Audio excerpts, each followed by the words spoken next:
What's going on, Cardinals fans? Brenden Schaeffer, joined by Mike Claiborne of the Cardinals Radio Network. And this is Cards Hub 365, powered by Graybar, your distributor for electrical and datacom needs. Find them online at graybar.com.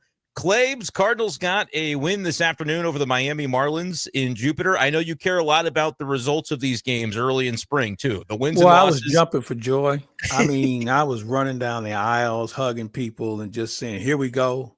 They're back. You know, I mean, if this doesn't inspire you, I don't know what will until we get to tomorrow. But, you know, and you know what this is like, Brenden. People, man, start pushing the panic button, and we haven't played a week of baseball games yet. And when you have a game like today, it's a feel good. And as much as people have angst toward how things have gone as far as the record is concerned, you know what they say today? Yeah, but we were playing Miami. What do you expect? Never happy. Never happy. Even in a win. But hey, even in Nolan a win. Arenado, that's a big one going deep today. You exactly. Like seeing that from Arenado getting his stuff together with a 3-run shot. So now we got to trade him. He's hot now. Everybody should want him now, right? What I didn't get to ask you about that. He took that trip over to Tampa to play against the Yankees. Was that the showcase game? What do you think about all that? You know what? I think that a couple of things. He needs his swing is a little jinky right now, and he probably wanted to see some live pitching. You know, he gets to see Goldie and some other people, and you know, it's a free look. You know, it's not something we haven't seen before, but I wouldn't put. I know some people put so much into it that they thought he was just going to leave his luggage there, or bring all his luggage with him and just stay there. There's more to it than that. There's conversation. Although I will say this, there were a few people from an operations side today, and I called somebody over on the other side, and I said, "Do you see your high end people around today?" And they said no. And I know some of our high-end people weren't around today either. Now, maybe they're on the backfields and maybe there's step camp or something like that's going on. So I don't want to put too much into that, but I'm sure there are some conversations ongoing, not just with the Yankees, but I'm sure there are other teams.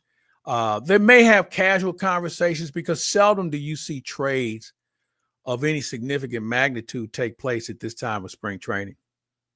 Do you think there are maybe some Arenado conversations, or could there be, as it was floated by Derek Gould earlier in the week, is Eric Fedde maybe a name that could be discussed right now, do you think? I think there's everybody. I think there's a lot of guys that can be discussed. I think Fedde, Steven Matz. I mean, there's some contract-friendly guys out there that teams would have an interest in. So my question to you would be, what would you be looking for in return with regard to prospects? When you're talking about top anywhere from 2 through 5 in the organization, or are you thinking about somebody from 5 through 7 within the organization? You know, pardon me, Claves, I'm sorry. Yeah, go ahead. No, go ahead. Well, if I'm trading Eric Fedde, I better be getting a piece that I really like, because I'm not sure the Cardinals have seen the best of what he has to offer yet. You know what I mean? They got him thinking that he was going to be a part of this rotation in 25. It was about the stretch run last year, but also for this year. I know there's some prospects performing well, guys like McGreevy, Quinn, Matthews, but that would, if they're going to trade Eric Fedde, I think there's a little bit of risk involved in that of counting your chickens on making sure everybody else gets through healthy in the month of March. You saw a grand total of 4 innings between McGreevy and Quinn Matthews, and all of a sudden you think they're Glavine and Schmaltz. Okay, let's as I said before, let's hold your horses. I think I'm going to hold on to Eric Fedde because A, I think he makes your ball club better. B, what's the hurry? Because you know, what you look like in April is not what you're going to look like in September. So I don't see what the hurry is. I think you may have teams that scout people. That's normal. But to sit here and just try and make a move just because because you're itching to do something, that's not how you run a railroad. Or a baseball team, either one. And I think at this point right now, whether it's the starting rotation, when you've got prospects that you want to make room for, but inevitably there's an injury that probably crops up. And then it's kind of true on the position player side as well, Claves. Nolan Gorman is a name that we've talked a lot about coming into this season, whereas with Arenado somewhere else, you probably would have had Gorman slated as your everyday third baseman. Mm-hmm. Now there's going to be some intrigue in what his role is going to be. But, Claibs, we know the Cardinals want to see him hit. Whether he's DHing, maybe doesn't matter. They want to see him hit this year and let it play out. Early start to camp, not super strong right now from Gorman, had 3 strikeouts today. I'm curious for your impression on, again, it's early, but this is a guy that's pretty central to what the Cardinals have talked about all offseason in terms of giving some of those younger players the opportunity to show what they're capable of doing this year. Well, he's 0 for 9 with 5 strikeouts. And as high strung as we are about people who do well, whether it's Quinn Matthews or McGreevy or Victor Scott II, I think you also have to take into account some people are going to be slower off the schneid than others, and you hope that he finds his stride and gets hot. It's a concern. I mean, I think considering how things ended last year and even how his spring was last year, it's a concern, but it's not one that I'm going to run out in the street with my hair on fire, because there's another thing that comes into play. Who's the other bona fide third baseman in the organization that if you didn't think he was going to be able to do his job and you move Arenado, who could you live with playing third base and getting productivity, not just offensively, but defensively? Who is that person? I think right now the best answer might be Thomas Saggese in terms of I don't know if he makes that throw. Yeah, he may not stick there defensively. That's a fair call. Yeah, and I think that would be my concern, because that's a position you have to have defense at. And when you look at the past history of the Cardinals, you can go back to Kenny Boyer. They've always had a third baseman, whether it's Boyer or Terry Pendleton, Scott Rowland. I mean, you've had some guys over there who could pick it. Kenny Reitz was as good of a third baseman in the month of April and May as you're going to ever see defensively. He just couldn't hit, but he always could pick it. And I think when you have a new first baseman in Wilson Contreras, I don't know if you can afford to have a third baseman that's questionable playing, because at that point, with this pitching staff, who are a lot of pitch to contact guys, you better have somebody over there who at least knows how to get in front of one. We've talked about that this spring, Claibs, when you think about the plans for Contreras, and look, he's going to do his darndest to come along at that position. But if their plan was to send away Arenado, as they had tried to do in the offseason, and then there are conversations, well, maybe Nootbaar could play some center field to get more bats in the lineup, that you're taking a lot of liberties, I would think, with that sort of alignment with a pitching staff that does, as you mentioned, have a number of pitch to contact tendencies. A lot of maybes and ifs that we're trying to live on. And I'm just not sure if that's the best way to go about it. I think you allow one of each, but when you start moving players around at different positions that they haven't played before, and you're trying to get them to do that with regularity at the major league level, man, that's a very thin margin to live on. And you probably need just a little bit more stability. And it's one of those situations where, well, all he's got to do, all he's managing the people he has. And I thought he's done a nice job over the last couple of years, considering the roster situation and the injuries and everything else. But I just don't know if you can continue to rotate and switch and, all the other things and take that people out of, and in some cases, we don't know, their natural position. Yeah, the conversation's going to be interesting for center field. And look, the third base thing, I think, boils down to, do you trade Arenado? And if no trade comes to fruition, I think you at least know what you're going to get at that spot, and he's going to be there primarily every day. You decide how to handle whether Gorman is a primary DH or whether you split some opportunities at second base with Brendan Donovan, who we know can move around. That's the one guy that I am comfortable seeing move around, because he's won a Gold Glove for doing exactly that. But when you start moving around too many other pieces on the chessboard, I would agree with you on that one, Claibs. It gets to be a little bit too many cooks. What do you think, though, behind the plate? Because that's another position that we talk about. Are they going to have the luxury of prioritizing what they consider to maybe be the stronger defender in Pedro Pages, or do you have to find a way to get Ivan Herrera's bat in the lineup? Is another area where I think a similar decision has to be made. And look, they can split it, but you're going to have to kind of choose who's going to be the primary back there too. You know what I think it depends on also? Who's on the mound. Both their pitcher and your pitcher.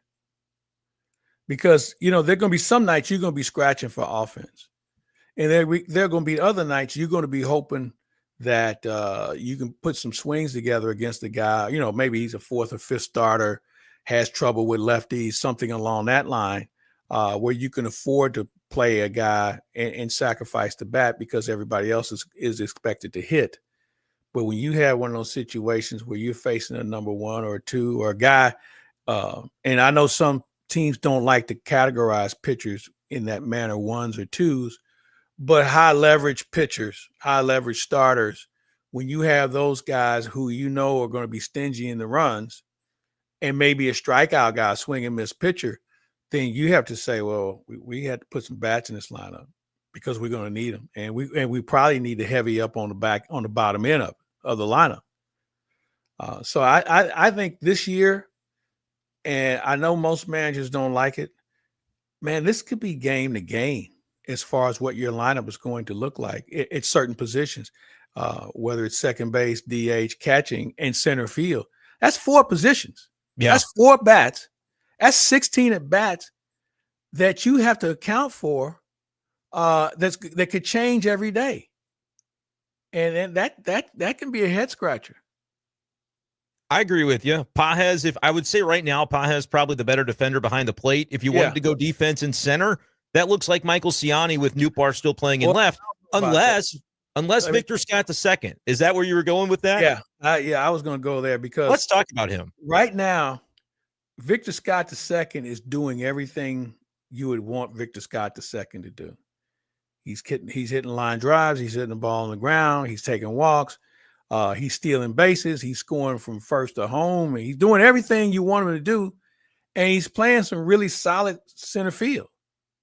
And this is maybe a bigger monkey wrench into this whole machine of the Cardinals, because we just kind of assume, well, it's going to either be Ciani or Nootbaar in center field. And Victor Scott said, well, hold on, I can play center field too. And I might be better than both of you. Ciani with a little bit more ring experience.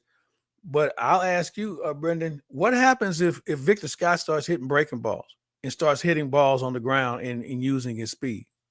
He has a Mason Wynn type of leap in 2025, like we saw Mason do at shortstop last year. And if that's the case, a guy with that sort of prospect pedigree, and you're the Cardinals, I don't think you hold that back. I think he makes the team, and he's your center fielder, which maybe rearranges some things on your bench. Could spell bad news for maybe like a Luke and Baker. You figured that would be a guy off your bench that is maybe you'd like to have that right-handed pop off the bench, but he doesn't play a position. And I think Ciani becomes your 4th outfielder that you can actually utilize in a lot of different ways, innings 7 through 9, almost every night of the week. Well, yeah, that's a great point you make. Ciani may not start, but I bet he ends more games than some of the guys that started do. And so I'm good with that. I think the challenge is if Ciani can hit, and really, you've been around, Ollie. If you hit, you play. And whoever one of those guys hits, they're going to play. And somebody else is going to have to figure it out. Yeah. What do you think about that comment by Bill? Victor Scott, I like it. Lead off for Mason Wynn. If they're, let's say they're both in the opening day lineup, how do you arrange that? It's really interesting because here's the reason why Mason Wynn is a leadoff guy. He's as good of a 2-strike hitter as you're going to see his age. And that means something. But man, if you have Scott and Wynn back to back in the order, because how many times is a leadoff man actually going to lead off an inning beyond the first? It's not a commonality. But if you have those two back to back, that means there's going to be a lot of fastballs thrown. That means guys are going to be putting the ball in play.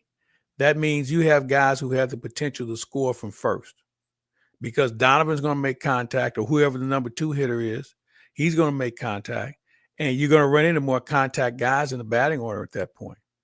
So, man, I think if you put those guys back to back and you flip them, depending on who's the starter, you flip those guys. One day if it's a lefty, then Wynn leads off. If it's a righty, then Scott leads off. I think you have, and you know what it also does, Brenden? It gives the Cardinals a desperate element of the ability to run the bases and score. Scott stole a couple of bases a day that if the pitcher was trying to throw him out from the mound, he would have been safe. let alone behind home plate. Whitey ball era Cardinals fans are waiting to see guys like Victor Scott in this lineup. No doubt about it. And you know what? Let's face it. There's a lot of fans who have apprehensions about what this team is going to look like. And when they ask you and they ask me, I say, I don't know, but I think they're going to be something different than what we've been accustomed to. Man, if you put some speed on this ball club, I guarantee you people will show up. They've done it before. And there's nothing more exciting to me than either watching a guy steal multiple bases or watching him score from first base when it comes to offensive productivity.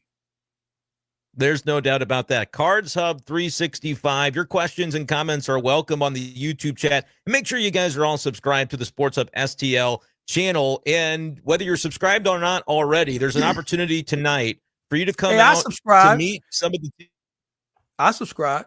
You did? I haven't got my you did subscribe yet. Yeah, I did. Yeah. Well, Clay just down in Jupiter. Big party is tonight. For everybody else. Sports Hub STL kickoff party. It is tonight. It's at the Hot Shots on Lindbergh and Lime. The Blues are taking on the Capitals, and so we're having a watch party out at Hot Shots. You can come on by, meet the Sports Hub STL team, win some tickets, some Hub merch, and more. There's a big-time giveaway as well going down where you have an opportunity, only if you're in attendance, to win a watch party with some of the former Blues, with some of the Sports Hub STL team, and that's all going down tonight. Starts at 6 o'clock at the Hot Shots on Lindbergh in Lime. Hot Shots, home of STL sports fans since 1990. Find yours at hotshotsnet.com. Clay, you sound really fired up about this party. I know. You're down in Jupiter, so you won't be able to be there, but you'll be there in spirit. I will be there in spirit, and I hope someone tips a glass of Cabernet in my honor. I'm sure they can make that happen tonight. Let me ask you maybe a challenging one here, because you don't want to panic too early on a guy like Nolan Gorman, but you mentioned the numbers. They don't look great so far. If you were to make this lineup out without putting Newt Barr in center, doesn't matter if it's Siani or Scott, but if Newt's in left, I find a difficult time to find an opening day spot for Alec Burleson if you're going to prioritize Gorman. Burley is the type of player that maybe doesn't have as much power as Gorman, but he takes a consistent at-bat. He doesn't strike out. What's going to be the challenge with this runway for a guy like Gorman?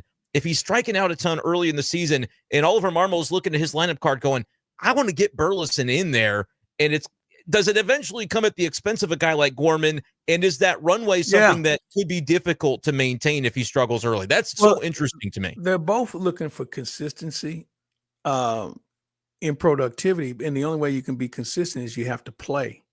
So I think it's a real roll of the dice when you have young players and you play 2 days, you're off 3, you play today, you don't play tomorrow. You had 2 hits last night, but I'm starting this guy tomorrow afternoon.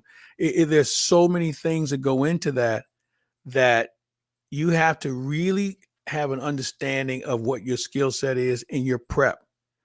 Because when a veteran player does this, he's seen it all, he does it all. It doesn't take him a lot of time to get ready. But when you're in this situation where you're vying for consistency as far as playing time, man, I don't know what that preparation looks like, but it's got to be different. And you got to stay focused. You really have to play along with the manager and say, all right, such and such is pitching on Tuesday. So I know I'm going to probably get some at-bats, and maybe I'll get a swing the night before just to get myself into the series. So there's so many little mind games that have to take place as well. But I don't know if everyone can weather that kind of storm, Brenden, as far as the inconsistency of playing. Everybody just can't pick up a bat and go out and get 2 hits every night. But there are guys that can pick up a bat and he can have 6 hits in 14 at bats or 18 at bats. So I think you have to, and this is where you and I and fans are at a disadvantage because we don't know the head game, the headspace of these players like managers and coaches do. And so, I want to make sure fans understand that's an element, that it's not something that you can scout on the surface. It's not something you can see on a YouTube video. It's something you have to be able to witness firsthand. And when they're in the hitters meetings, or when he comes to the dugout, or whenever he's talking to other people about what did they see or how he studies and prepares, all those things go into who's going to give us the best at bat the next time out. And that's such a challenge for a season where the Cardinals are saying, "Hey, look, we're giving runway to some of these younger players." You say, "Well, yeah, Gorman's a young player." And I think when they say it about Jordan Walker, I trust that they're putting him in right field pretty much every day until he needs a rest. Can't think of another place. Where else are you putting him? Yeah. Now, let me say this, and this is a pie in the sky. He used to play third base. Be a third baseman. Yeah. But I don't know.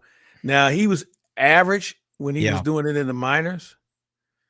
Would you dare put a glove on his hand just to fill a gap? I would not, at least in 2025. And here's why. When they switched him to an outfielder after Harrison Bader was traded to the Yankees that season, middle of the summer, they said, "Hey, Jordan, you're going to be an outfielder now. We've got a third baseman where this is going to be the plan for you moving forward." Yeah. And they started working him there. And look, it's been a rocky ride since then. But I think if you're going to go into a 2025 where you claim we got to stop messing with Jordan Walker and just let this guy go play and go be him, I think this is a year where you can't switch his position again. I think you have to let him just go be an outfielder. And I'll say one thing, Claibs, the work that we're seeing with the outfielders down in Jupiter, and John Jay, I think, is a huge credit to this, and then the way that it looks is different. It feels different with these guys, with the different drills and the different way that they're getting after it Very pregame. good point.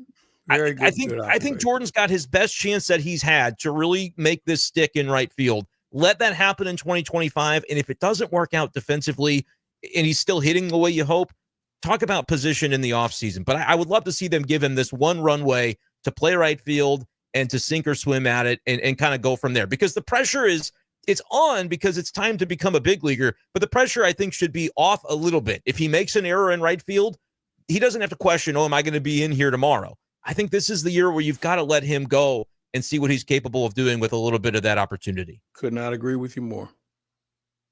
And so we'll see. So as I was getting to with him, he's a guy I trust it. He's going to be in there. When the Cardinals say they're playing Jordan Walker, I believe him. I believe that they want to play Nolan Gorman. Do you think it gets difficult at a certain point if Burleson is a guy that takes that consistent AB, whereas you can look up and go, oh, man, it's another offer with Gorman. He struck out 3 times or he struck out twice. Is that going to be a challenge to it's going to be a temptation. It's a temptation. It's a great word for it. Yeah. For them, especially if you're struggling to score runs early. Yep. And that's been a problem. And all of a sudden, Burleson's giving you 2 quality at bats every night with some sort of reasonable success. You have to ask yourself the question, okay, how far do we take this? I don't think you take it as long as you did last year, because Gorman probably would have been better suited to be in the minors before the All-Star break. He said basically that to myself and John Denton earlier this spring. He said going down to Memphis ended up actually being the reset he thought he needed at the time because he wasn't playing enough. And, had he been there, he probably would be on the roster in September. I think he would have learned enough, we hope and we think. But, you know what? If Burleson starts swinging the bat well, and then you have to find a spot for him while he's hot, that's going to make some people really kind of take a deep breath and figure out how this works. And as much as managers like tinkering, they would prefer to have a set foundation of 7 or 8 guys every day that they know are going to be in the lineup compared to flip-flopping guys, every 3 at bats, so that they'd rather manage a bullpen compared to managing a lineup that's going to change daily. Because the bullpen guys have the roles pretty much set in stone. Yep. And look, some lineups across the major leagues are going to have that too. And I don't think this is a perfect adage, but in football, Claibs, they always say, if you have 2 quarterbacks, you don't have one. And it feels like with some of these positions, you're right. I think the manager would say, I would love for one of these guys to take it and run. Listen, if Victor Scott takes center field and runs with it, as much as the manager likes Michael Ciani, I think Victor Scott's going to play a lot of center field this year because he's going to demonstrate that he's doing it on the defensive side, on the offensive side, in the base running game. And so that would be any manager's preference. And it'll just be interesting to see how many of these guys who are in that maybe category can prove to the manager, to the organization, and to the fan base, like, I'm that guy. I'm ready to kind of take on that role in 2025. It's going to be available for somebody. And again, we haven't played a week's worth of baseball yet. And I caution fans, for as good as Victor Scott is, we'll see how that works. We think Nolan Gorman is better than what he's indicated. And I think he is entitled to proving himself, which is what spring training is for. But when it's all said and done, man, you got to just show up and do your job and not worry about anything else. And it's a interesting, I don't say pleasant dilemma that Ollie Marmol and his staff are dealing with, because I think they all like to be able to contribute in some way, shape, or form, and they do. But when you start talking about lineups and matchups and things like that, they are more privy to more pertinent information than you and I, and certainly our viewers and listeners are. And we always need to take that into account. Well, why are you doing this? Well, did you know about such and such, such and such, such and such? Well, I didn't know. Well, you wouldn't, had you known, you would have never asked the question. And when part of that job is us conveying what's going on. I was just getting ready to say, when those things are known, we'll try to tell you right here on Sports Hub STL. But like Claibs, there are things that as much as it would be great for the fans to be able to know and understand, it can't always happen that comes out publicly. No. There are a lot of reasons for that too, that I think sometimes gets lost on people. There are a lot of things I'm going to take to the grave with me. Yep. So you better dig 2 holes. One for me, and one for all the things that I have been exposed to and know about that I have to take to the grave with me gladly, because I'm appreciative of people who trust me in knowing what's real and what's pertinent and what's, discussable, compared to being somebody who just wants to big time it at a bar. Well, they don't do it. So even in your case, there are things that you've been privy to that, this is not the look that I want to convey. I'm not trying to be Jimmy Olsen here. And there's some people, as you probably have noticed, want to be first instead of right. You're a right guy, not a first guy. And that's what I try and be. And that's what Sports Hub STL is all about, trying to get it right. And so we have to really walk in a manner of understanding the bigger picture of why decisions are made. And sometimes they're explained to us. Sometimes we try and figure it out. And sometimes we're right.